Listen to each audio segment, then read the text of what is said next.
welcome to the program Roundtable on the combined service of ASO Radio and Television. Today is World Environmental Day, so to speak, but it was celebrated yesterday. And indeed, we'll be talking about the world and the environment. Environment simply means that we cohabit with things that we use, the water, the trees, and whatever. All this, they coexist with us. And how we use them give us the opportunity whether we can survive it or not. Usually, environment does not really need us, or the world does not really need us, but we need the world to survive. And so we need to be very careful in the way we handle it. Of course, today, there are so many things that are already going on where we now deplete the environment, the ozone layer to a very large extent because of industrialization we have in the world. And so we have to ensure that indeed it is properly managed. And that's why today in the studio, we shall be talking about World Environment Day. Don't forget it was celebrated and was set aside by the United Nations. And we have people who are considered to be knowledgeable about the environment. They call them environmentalists. They will tell us basically why this world is marked or considered to be environmental day, so that they tell us basically for those who are watching us and listening to us. Don't forget, Roundtable comes to you every day from Monday to Friday where we talk issues. And this program is segmented. Segmented in the sense we have two different groups that will be speaking to us on this program this morning. We have people who are going to talk about World Environment Day, and again, some other person will be coming into the studio to talk about Abuja Master Plan. So these are the things we're going to do this morning. In case you are watching us using ASO Television, be ready at a point where we're going to give you the opportunity to call and make contribution on that. Or in case you are listening to the radio and you're driving, you park, in case you want to contribute, you call and ask questions, because the world has truly marked World Environment Day. And so with me in the studio this morning, without really taking much of your time, I have an associate professor with us in the studio, in the present Professor Jibril Abdullahi. He is of the Department of Geography and Environmental Management, University of Abuja. It's a pleasure having you on this program this morning, Professor. Thank you for inviting me. Yes. Alongside the professor, we have the Vice Chairman, Nigeria Environmental Society, FCT chapter, in the person of Oluyede Wingan. It's a pleasure having you on the program. Thank you very much. Yeah, because we don't have enough time, we're not going to go on the short break. We'll just go straight, basically, to explain to us, basically, why did United Nations decided to have World Environment Day to be marked? Professor. Thank you very much for the questions, but let me provide a background information to this. What constitutes Environmental Day today started as far back as 1972 in the first ever World Conference on Environment, which took place in Stockholm, in Sweden. And that was an attempt to provide a kind of framework to protect the environment. I don't know, protecting the environment because the population is increasing rapidly. There is need to meet the basic need of man. And therefore, environment is the immediate recipients of these activities. And that has been the issues since that period of 1972 to date. But incidentally, the theme for this year's World Environmental Day is only one Earth. Why do we say it's only one Earth? It's only one Earth because it's only one Earth that provides the basic activities for man, which include provisioning services, regulating services, cultural services, and supporting services. And these are services that are required by man, and that any attempt by man to degrade the earth, we are going to pay for it.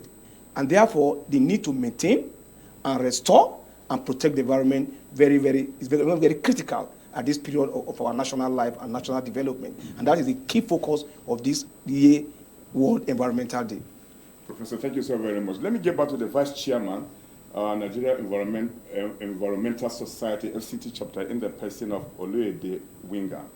Do you share this position shared by a professor? Yes, thank you very much. I think the Prof has actually done justice in responding to that question, because the Earth is just one. We have only one Earth. If there are issues with this Earth, if the Earth collapses, if there are degradations, if there are issues that affect human health and etc., humans basically would be at the receiving end.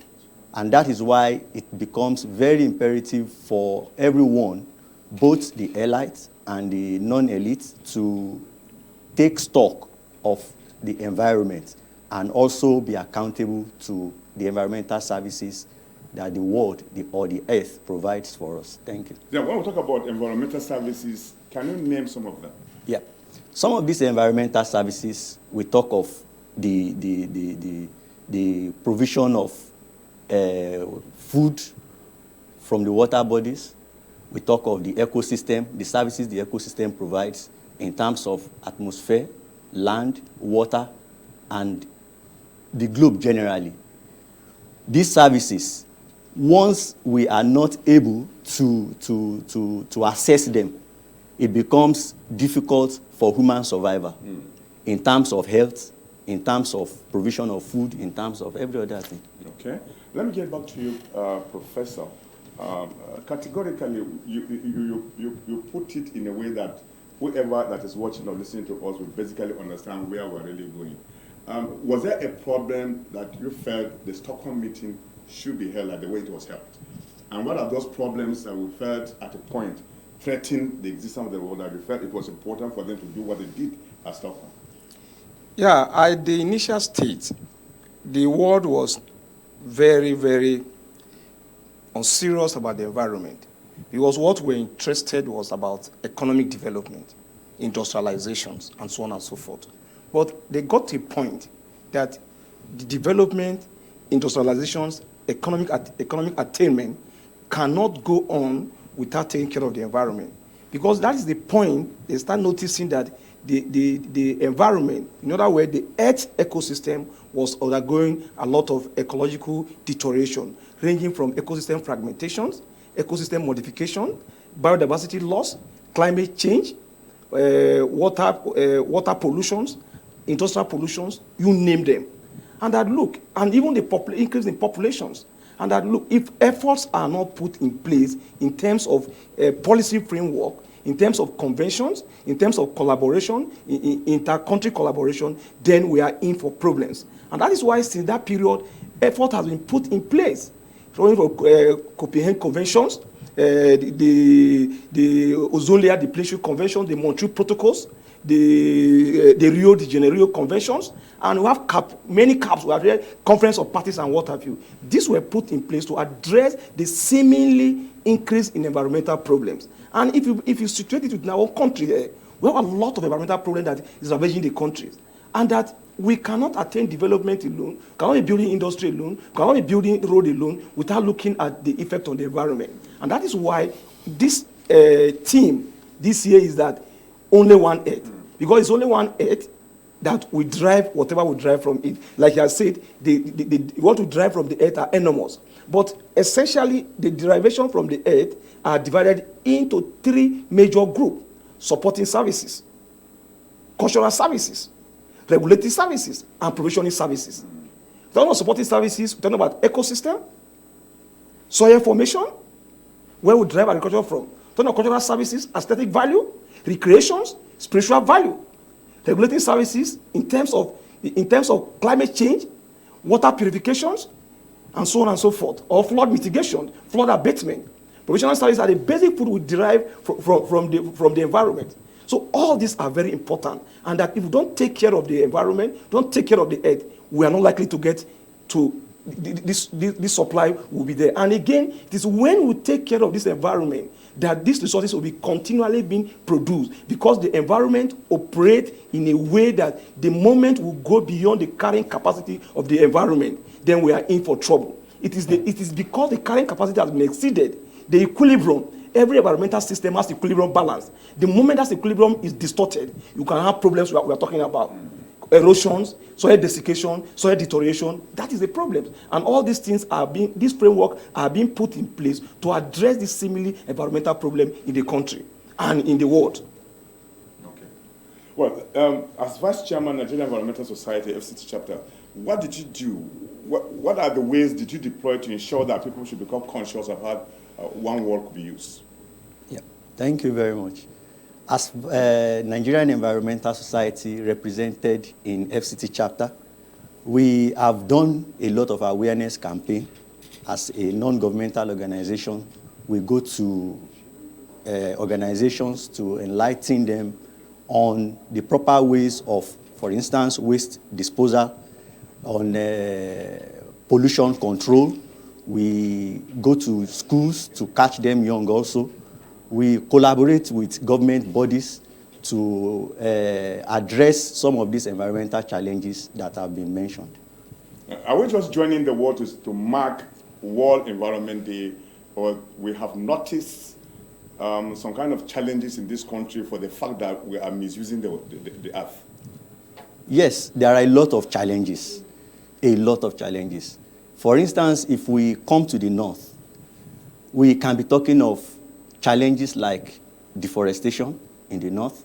If you go to the south, you can be talking of challenges like air pollution, water pollution, and generally you can also be talking about land degradation as a result of the global climate change that is already ravaging the world. So Nigeria is not just joining the whole world to mark the World Environment Day, but we are using this opportunity to also address those basic challenges in our own climate here. For instance, we in the FCT, one of the major environmental challenge that is affecting the FCT municipal area is waste management. You will agree with me that if you go around FCT, you will see a lot of illegal dump sites from the communities. Some of these challenges, we go around, we go to the nooks and crannies of the city, we sensitize people. We've held several workshops, we've talked to people, and we've been collaborating with the government also. Okay, let me find out from you. We have Jabi Lake. Yeah. They're situated here in Abuja. If you take a drive to that particular lake, you will notice water hyacinth is all over the place. Yeah. And that shows that that particular lake is not properly taken care of. Yeah. And you are in charge of the environment, and you have a society that controls what you do here in Abuja. To what extent can you say your presence has been felt to ensure water hyacinth is removed, and then allow us to have clean Jabi Lake, as much as we don't have any other place that we can see water except that particular lake? To what extent have you shown your presence there? Yes, like I said, we have been collaborating. We are a non-governmental organization. Yes. We are basically supposed to create awareness. We are supposed to be the watchdog of the environment and raise the red flag to the relevant government agencies. And that is why we have always collaborated with, for instance, the Abuja Environmental Protection Board, to ensure that all these challenges, not just only the water hyacinth on the Jabi Lake, a variety of environmental issues in the FCT, we've been addressing all that in collaboration with those government agencies that are directly involved in addressing those. Who are you referring to, those government agencies? Like? For instance, I mentioned that Abuja Environmental Protection Board. Right. We are in close collaboration with them, okay, in addressing all these issues. Okay. So what have been your major achievements since you began, since you came into existence as Nigerian Environmental Society? Yes, we've been able to create awareness. Yeah, aside from creating an awareness, is there anything visible that one can see that this is an impact made by the society? Yes, we also educate. We educate the public on proper waste management strategies. Yes. We hold workshops in that regards. We've been doing that. Okay. For how long have you been doing that now? We've been doing that for, at least Nigeria Environmental Society was established in 1985. Fine. Yes. Now that we celebrated World Environment Day yesterday, and you knew very well it was going to come like the way it came, what plans do you have on ground to ensure that this year's World Environmental Day is seen and being marked by Nigerians? What did you do? Yes, that is what I have just said. I mean, this particular one. Mm-hmm. One of what we have done is this sensitization. Okay. Getting people to know that the environment keeping or sustenance or sustainability is in their hands. Okay. It is not one person who will handle it. It is even beyond the government alone. Government cannot do it alone. We are sensitizing people. Okay. By the time you leave the studio, what will you be doing in the next few days or weeks? Well, in the next few days, for example, tomorrow. As a continuation? Yes, as a continuation. Mm-hmm. Tomorrow we are having a summit in Shehu Adua Center, which we are bringing government agencies, relevant private sector bodies. We are bringing them together to discuss the challenges and preferred solutions and way forward. Okay. Let me get back to Professor before we allow those who are watching us or maybe taking time to listen to us using 93.5 FM. And like I said, in case you are driving, you park and make your contribution by joining us on the conversation. We are looking at World Environment Day, and of course, the theme for this year's World Environment Day is One Earth. You know what an earth is? Professor has really explained that nearly whatever we do, we derive from the earth, and when it is distorted, it becomes a problem. In the FCT, Professor, you being the associate professor at University of Abuja here, and you are the HOD of that department, where are the inputs you have made to ensure that FCT remains safe? Thank you for that questions. Interestingly, like you have observed, we are in academics, and the job of academics, we do research and teaching, community service, and research. I can assure you that for the past 10, 15 years, we have published a plethora of works on the state of environment in the Federal Capital Territory. Did you submit them to the authorities for them to know that this is? We are into collaborations with FCTs, AAPBs, and we have even done a lot of work with them. Okay. Before you continue on this, let me now allow those who are watching us or probably using 93.5 to listening to the radio or to the program, so to speak, to call a well-known line that is always being said here on the frequency. So you to now, contribute or join us on the conversation. The number again is 09057 408 127. In case you are just joining us, this is Roundtable on the combined service of ASO Radio and Television. And today we are celebrating World Environment Day. It was marked yesterday, and we are continuing trying to sensitize people who are watching or listening to us, basically what that particular event is meant for Nigerians and the world over. We seem to be getting a call. Hello, good morning. Hello. Hello, good morning. Hello. Good morning. Good morning. Yeah. Can you tell us your name and where you are calling us from? I'm calling you from Hussein Zone 5. What's your name, sir? Yeah. My name is Ambassador Adi. Okay, thanks for having you on the program. Go ahead. I would like to ask your guests for the robust presentation they have contributed through their efforts in, changing the orientation of the people, especially in Abuja. For over a month now, we have been having issues and challenges with power stability. Basically, the majority of the service providers in Abuja don't have other alternatives than to use generator. What is their focus? And what do they have in mind to neutralize the emissions being generated to get energy, especially as Abuja, in Abuja? So what are they thinking? And how long is it going to take them to ensure that people key into reduction in the emissions being generated as a result of services being delivered? Okay. Thank you very much. Both of you heard what he said. Yeah. Thank you for the questions. You see, there is no game fact that the power outage has been on for about 3-4 months, and people resort to the immediate source, which is the generator. And the generators have the potential to emit CO2 and carbon dioxide and carbon dioxide into the atmosphere with the implication of climate change. Yes, but the thing is that the issues of environmental protection, it has to do with the state government, the federal government, and the local government. The federal government provides a framework to addressing these things. Like I said, I expected that AAPB has the sole responsibility of determining the level and how the materials are used in a very safety manner within the FCT. But on this aspect, I don't think the AAPB is doing their job. And that is where I thought I should be going much later. You see, essentially, when there is a mission, who pay for it? It's the public that pay for it. Yeah. They probably pay through their taxes. But I think we should move away from that to what we call polluter pay principles. What do I mean? If you are using generators, the APB should deploy a mechanism to check the level of emission, whether it is within the minimum level or maximum level, and they will have to pay for it. But nobody is doing that. If you won't do that, you generate a lot of money for APB, a lot of people are being employed, and the environment is protected. It's a win-win situation. Let me also tell you something shocking to you there. Apart from this, what he's talking about. In the FCT, the houses are being built every day. Estates are being built. Where did they get this sand mining from? Go to all the vegetation, all the forests in the FCT, they are being degraded. Nobody's talking about it.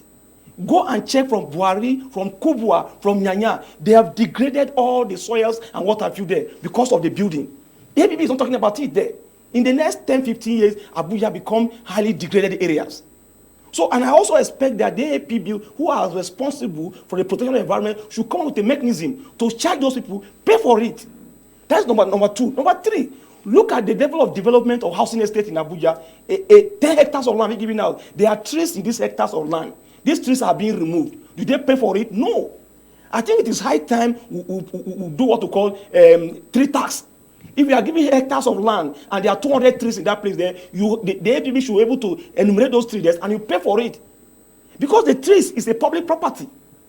So these are 8 things that's supposed to be done to address this thing. But you as an individual cannot do it. It's from a policy formulation, and this policy is entrusted in APB. But I don't think the efficiency to do it, we have not been seeing there, and I think they need to do that. Okay.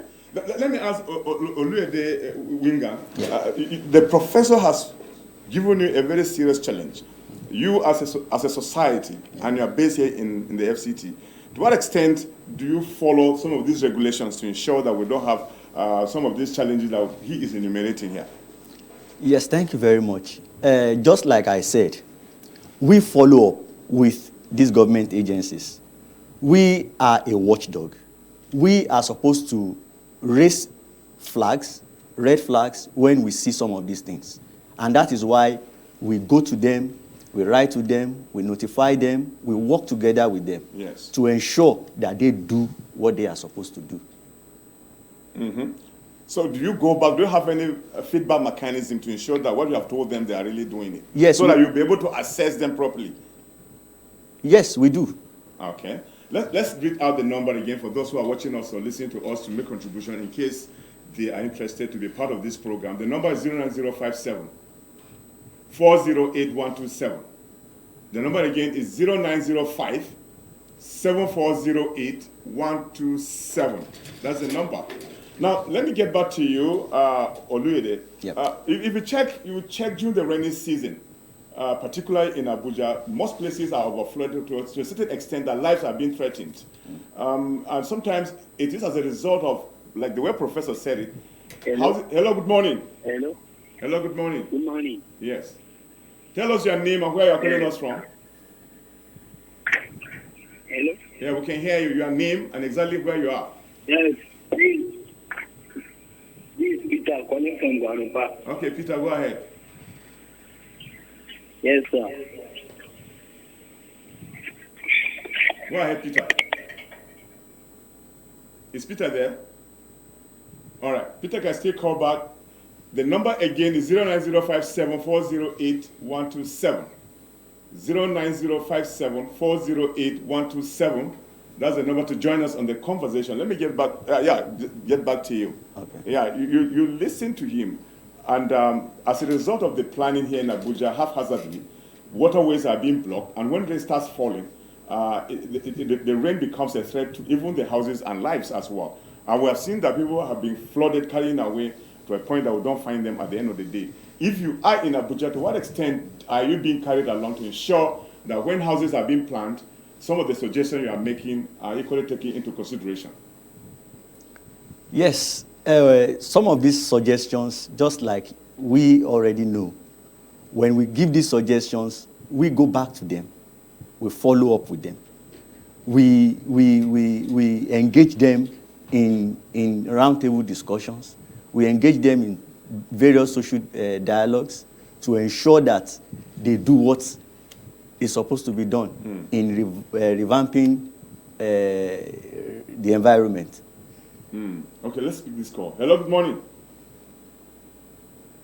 Wow. 0905 7408 127.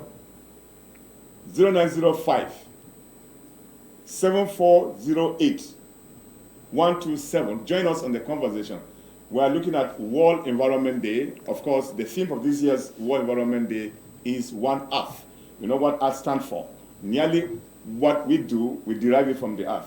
And any time you distort it, it becomes a problem and a challenge to most of us. It leads to even various diseases as a matter of fact, because we don't use it the way we're supposed to. And so we need to be very careful. Hello, good morning. Hello, good morning. Yeah, your name and place of call? I'm Lawa calling from Abuja. Pleasure to have you on the program this morning, Lawa. Yeah, it's good to be here. I just want to make a few contributions. First of all, you are just finished discussing about the generator emissions in Abuja, and I realized that one of the major implications that was talked about is contribution to climate change. I just want to remind the speakers and also listeners about the context of the environment in Nigeria. Now, we know that the World Environment Day theme is One Earth, but the truth of the matter is some parts of the earth face larger consequences for the degradation of the environment than other parts. For example, when it comes to climate change, we know that the Western world have contributed much more than third world countries like Nigeria and much of Africa, but we are at the suffering end of it. So when we are talking about emissions, we should not be talking about contributions to climate change, because our contribution to climate change is almost insignificant compared to the rest of the world. Instead, we should be talking about air pollution and death resulting from air pollution. Because we know, for example, in Lagos that air pollution is one of the major killers of people, not also directly and indirectly with health effects. So I just want to ensure that, I just want to remind the speakers that when they're speaking, we should speak within the context of the Nigerian situation. I also want to correct something like an error, I think. You mentioned that flood is happening as a result of haphazard planning in Abuja. I'm a town planner by profession, and I just want to correct that it's not as a result of haphazard planning, because no matter how much planning you do, when development and implementation doesn't follow the plan, that's when you have issues and environmental problems. So it's more about haphazard implementation, haphazard development, and non-conformity with plans that are made by professional town planners. Thank you. Thank you, Lord, for calling. Town planner will be here to tell us more. So just in summary, categorically respond to that, because time is no longer on our side, so that we'll take the next person who's actually going to deal with some of these issues the last caller made. Yes, quickly. He's saying the last caller was of the opinion that the amount of emissions we have in Nigeria or in developing countries not as much as the Western countries. That is correct. There's no doubt about that. But he has also forgotten that environment has no boundary. Of course, yes. So if you think you are emitting in small quantities in your areas, and it goes from your areas and go to another place there. So environment, you think locally, you have to think about what you are doing within your environment there. Don't think that because you are doing in a small way, it will not affect the others. Yes. Environment has no boundary. It's not a political boundary, and so on and so forth. Whether they are doing it in Europe, plenty, or in China, it's affecting us here. Yeah. Secondly, what I also want to think about this is that we are concerned with only one earth today because it is important, because it enthrones ecological integrity, it enthrones international equity, and more importantly, when you have only one earth and you have ecological integrity, international equity, it also brings about economic emancipation. Exactly. So for me, the major challenge we have, if FCT is concerned, is that let us imbibe the culture of polluter pay principles. Okay. Polluter pay principles. If you violate the environment, you pay for it. Pay for it. Well, time is no longer on our side. Let me get back to the Vice Chairman, Nigerian Environmental Society, in the person of Oluede Winga. A summary form, basically. Is there anything you would have loved to say, but you didn't say, being the Vice Chairman, FCT chapter of the Nigerian Environmental Society? Yes, thank you very much for that question. In summary, for that. What I would love to say is to call on the government to carry the Nigerian Environmental Society along in many of these policy frameworks and implementation. We are an NGO. We are here to support the efforts of the government. We know that the government has been doing a lot in addressing environmental challenges. But as an NGO, we can always prefer technological solutions. We can always prefer intellectual solutions. We can always prefer solutions and suggestions to some of those challenges. So we want more collaboration. We want more support from the government. All right. That's how far we can go on this segment. By the time you people leave, we are going to have another personality who is going to talk to us on Abuja Master Plan in the person of Nathaniel M. Atebije, who is going to tell us more about the Master Plan of Abuja. I want to appreciate the professor for being with us on this program this morning to talk about World Environment Day. One Earth is the theme, and you have really explained to us basically what we should do. And you asked us, indeed, when you pollute, you pay, right? Yes, we should try as much as possible to see that happens here in the FCT. Thank you. The Vice Chairman, Nigeria Environmental Society, Oluede Wingan, we thank you for being part of the program this morning. My appreciations, they go to Jacob, who actually kept me on tour to ensure that this program should come on air like the way it is. And he's been assisted by Sani Adamu. He is equally here on this program, who are the supporting staff watching what was really going on. I thank you so much for being part of the program. Again, soon after you leave, we have the next session to continue. So don't go away. Thank you very much.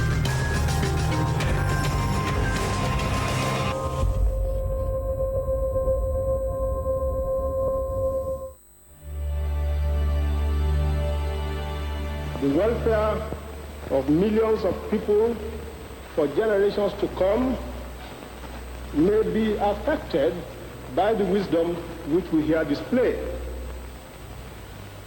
If Nigerian leaders and our British partners are to prove themselves worthy of their trust, now is the time for us solemnly and truly to dedicate ourselves to seeking the greatest good of the greatest number of our people in Nigeria.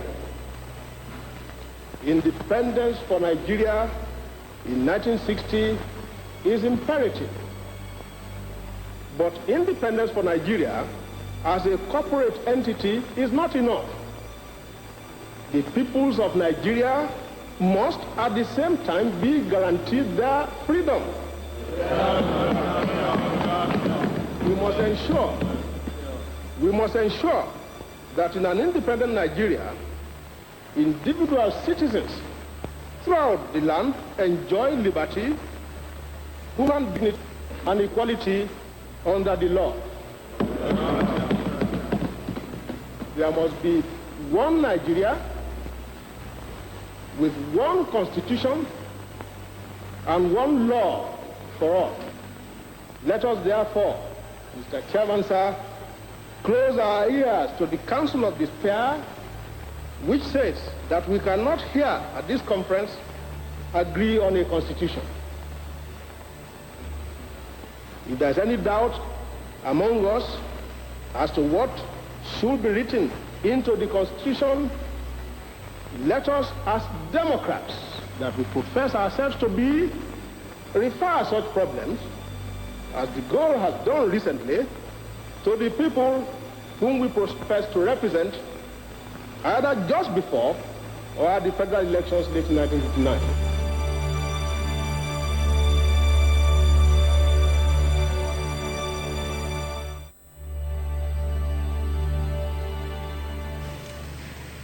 Mr. President, last Saturday, the country which I have the honor to represent, the Federation of Nigeria, became independent and assumed the rights and the responsibilities of a sovereign state.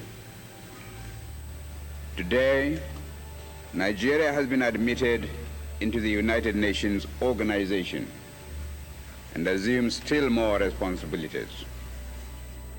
I wish to make our position plain beyond any matter of doubt as regards the African continent. We in Nigeria appreciate the advantages which the size of our country and of its population give us, but we have absolutely no aggressive intentions. We shall never impose ourselves upon any other country and shall treat every African territory, big or small, as our equal, because we honestly feel that it is only on that basis of equality that peace can be maintained in our continent. We in Nigeria are a populous country There are about 40 million of us, and our territory is relatively large. We are willing to learn before we rush into the field of international politics. But we are totally unwilling to be diverted from the ideals which we think true. That is the reason, Mr. President, why we in Nigeria shall not be found to align ourselves as a matter of routine with any particular bloc. Indeed, I hate the very idea of blocs existing at all in the United Nations. It seems to me to be a contradiction in terms. When we hear the world crying out for peace, we may receive the inspiration to deal with these intractable problems and be able really to devote all our resources to the advancement of mankind by applying those eternal truths which will inevitably persist long after we ourselves are utterly forgotten. Thank you, Mr. President.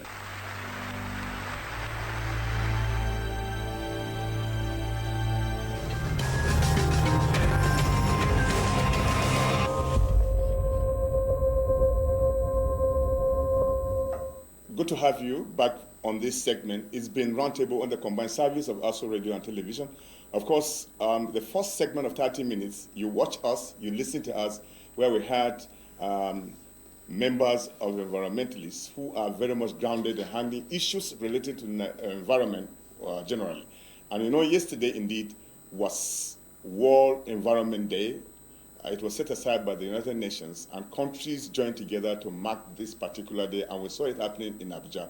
And that was the reason why we had the first set of people who came and talked to us basically on issues relating on how best we're supposed to manage our environment. And it's the earth that provides the environment for us. When it is misused, then it becomes a very big challenge. And for us to stay alive is to ensure that what we do to the earth, we do it cautiously and carefully. And that's why they spoke to us on basically how that could be handled. And we thank you so much for being part of the program.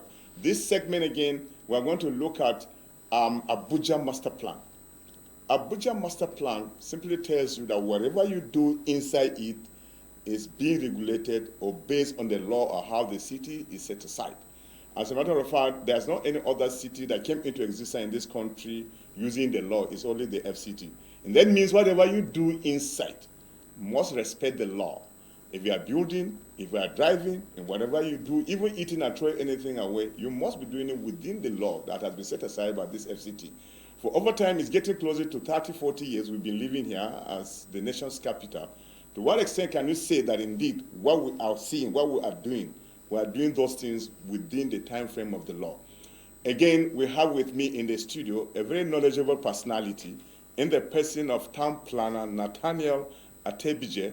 He is fellow of the Nigeria Institute of Town Planning. He's equally a consultant. Now, I want to get back to him because I'm likely not going to have much time because there's no time to play around. So he has a lot to tell us basically about about Abuja Master Plan.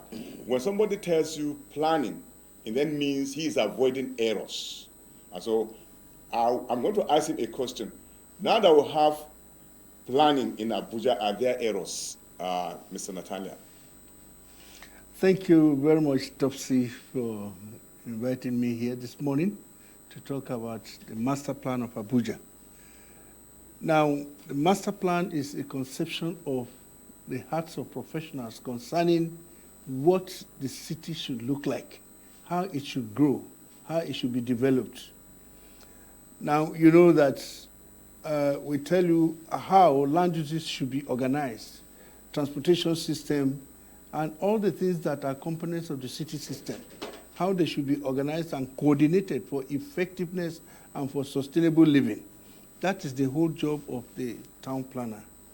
However, you know that town planners are not gods anyway.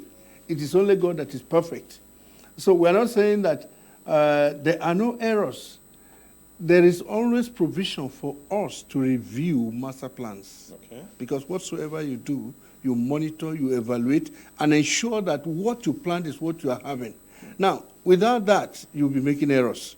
So right from the beginning, yes, there could be some assumptions that over time they were not proved to have been the way it was assumed. So it might not be a matter of error. It might just be it's because it was just based on assumptions. You know, because human beings are they are dynamic. You know, as times change, they also change their tastes, their incomes change, and so many other things change. And that is why I won't say that there were errors, and I will not say that there were no errors. Now, but I say that there is provision for management of whatsoever you see by time, and that is why we review. Basically, a minimum of 5 years for review of any master plan, and perhaps beyond that, where you have a stable economy, you know, I mean, that you can predict things for a longer period of time. Okay. What you see around here in the FCT, that's Abuja itself as a federal capital territory, is it working according to you being a master town planner? To what extent can you say what we are seeing over time is getting closer to the idea of how the city is supposed to be? Yeah, I would say that largely there have been good compliance with the master plan. Yes, there could be some challenges here and there, but you see, one of the greatest things that inform the functionality of any city is the structure. It's just like the human skeletal system. If your skeletal system is weak, if your spinal cord is weak, if your vertebral column is weak, then you know that you are in big trouble. Now, the major, so if you look at the transportation network in Abuja, I would say that we give kudos to the implementers of Abuja Master Plan because quite a lot about the structure is being maintained. Some of the challenges we may have are basically dealing with some of the other components. And of course, some of the other components also affect the quality and the stability of the structure. So largely, there has been some adherence, but still, because of human nature, there are deviations from what was planned. Okay. Some of these houses that are springing up like mushrooms. You go today, you see a virgin land. Tomorrow, a very gigantic building is standing on it. Are those houses within the limit of the law? Yeah, just like you said in your introductory remarks, Abuja, more or less, is the only city in the Federation that had a master plan from the beginning. Now, unfortunately, in the process of implementation, you know, people can be, I mean, one of the easiest things for human beings to do is to disobey the law. Is to disobey the law, particularly in our own climate, where you have a lot of lawlessness. So we have found that so many people are even building contrary to the provisions of the master plan. And I think the Department of Development Control has tried as much as possible, you know, to bring down some of these structures, to control. But again, in the process of controlling, you hear public outcry from people. Get public outcry from people, and they now say, "Why are you doing this? We have few houses, we have few facilities, and now you want to bring them."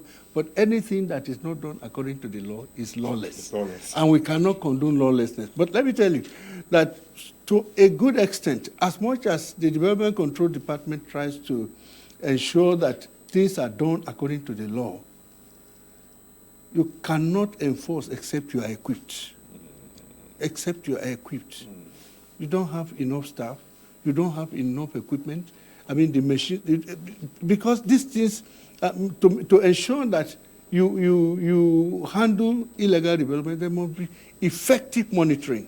And effective monitoring means you have the staff that will do the work. You also need the equipment, vehicles that will take you there, even modern, you know, navigational equipment that will help you to be able to observe quite a lot of the segments of this city.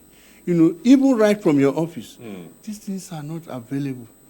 So these are some of the challenges. And I think that if government, you know, in addition to the strong political will, if they make funds available and equipment available, I think it will help us to be able to manage Abuja very well. Okay. You are the first national vice president. Yes, sir. Of the Town Planner Society, right? Nigerian Institute of Town Planners. Very good. Let me ask you this question. You are equally a consultant. Yes, I am. To what extent do you assist this administration to ensure that it achieves its own aim, doing what it should do, and then staying within the framework of how Abuja is supposed to be? To what extent do you do that frequently? As much as possible, we have assisted in terms of technical advice. Yeah. I remember when the Honorable Minister was first appointed, we paid him a courtesy call, and we had some discussions with him. Apart from that, there were some of us that he invited us to his house, and then we spent quite a good time with him. And actually, he took some of the advices that we gave him, and maybe some he couldn't cope with. Maybe he has not been able to, but we have tried as much as possible to give technical support in terms of professional advice. But beyond that, you know, the activities of the Nigerian Institute of Town Planners is not just limited to Abuja alone. The current national president, Town Planner Olutoyin Ayinde, fellow of the Institute, has also gone around on advocacy tours to 26 states of the Federation in the past 16 months.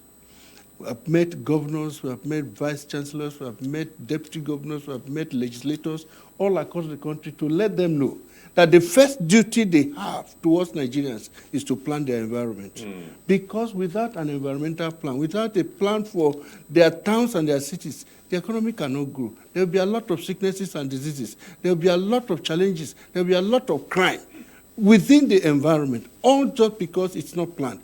And so this advocacy visit has opened the eyes of so many people to understand the fact that without planning, we can only perish. Wow. To what extent population threatens these issues you are enumerating here? Sorry? The population, sometimes, if you look at Abuja, we are told that indeed it had an initial number of people that ought to have occupied FCT. But because Nigeria population keeps growing almost, geometrically. Yes. Yes, to the extent that people are beginning to populate FCT, overstretching the facilities that we have, and then because shelter is a necessity for man, and you must build to survive.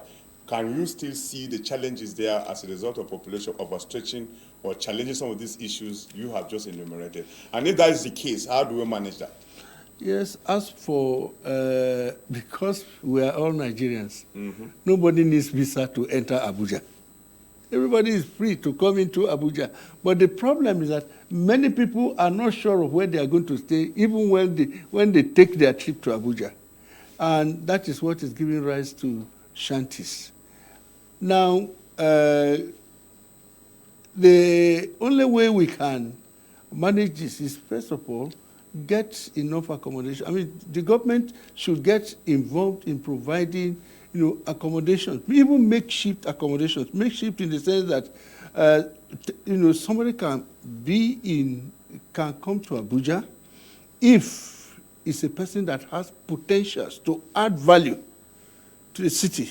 It's not somebody who is coming to just be a liability. You have some people now, they only find that because Abuja looks lately safe, everybody wants to come to Abuja and loiter around. Such people are not actually needed in this town. But if somebody is coming and is adding value to, in terms of productivity, in terms of whatsoever will make the city to grow better, we should have places that such people can be accommodated. Now, the other issue is people who are low income and they don't have resources as such.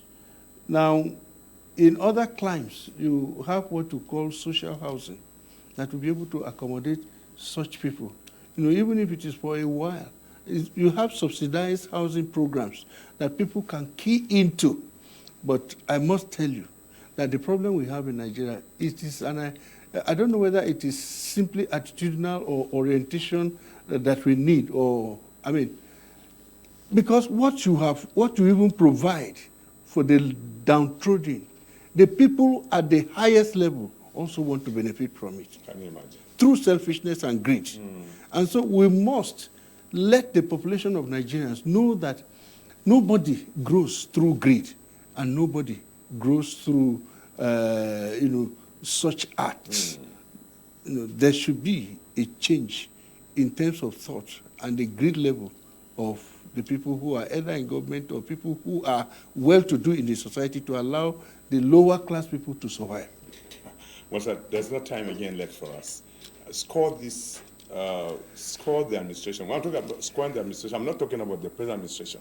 Right from inception to where we are, looking at the city and the projection where we are going to end, what percentage can you give to it? You want me to score it? Well, as a consultant. As a consultant, I would simply say the Federal Capital Territory would score 50%. Okay. 50%. That's a very good mark. Well, is which means we are likely to attend more going forward. Yes, if only government throws in good political will. Let there be a good support for planning and the implementation of planning. Let government, listen to professionals. Okay. It's not everything that is done through political whims and caprices. We can go beyond that. Okay. People are not trained for nothing. They are trained to give you qualitative advice. Town Planner Nathaniel Atebije, we really appreciate you for giving us this insight. That's why you are a consultant. Listening to you, indeed, you have a wide range of knowledge concerning how cities are supposed to be planned. We'll talk about just the FCT alone. We thank you so much for taking time to give us this little of this knowledge for us to know, basically. Thank you very much. It's a pleasure meeting with you. I appreciate it greatly. Thank you so much. God bless you. Yeah. Of course, that's how far we can go on this program, and we're drawing the curtains to it for today's edition. We shall be coming again tomorrow. Like you all know, the program runs Monday, Tuesday, Wednesday, Thursday, and Friday at about this time, 9 o'clock to 10, where we discuss a wide range of issues. And today we had a lot of people who talked to us on what we should do as people of this country and on the earth. The last was Town Planner Nathaniel Atebije. He is a fellow of Nigeria Institute of Town Planning and first vice chairman of town planning in the country, talking to us basically how to respect the master plan. Again, my name is Topsy Gimba, and I do believe you had a very wonderful time to watch and listen to us. We shall be coming again tomorrow. Do have a very lovely time. We're leaving the studio, and bye-bye.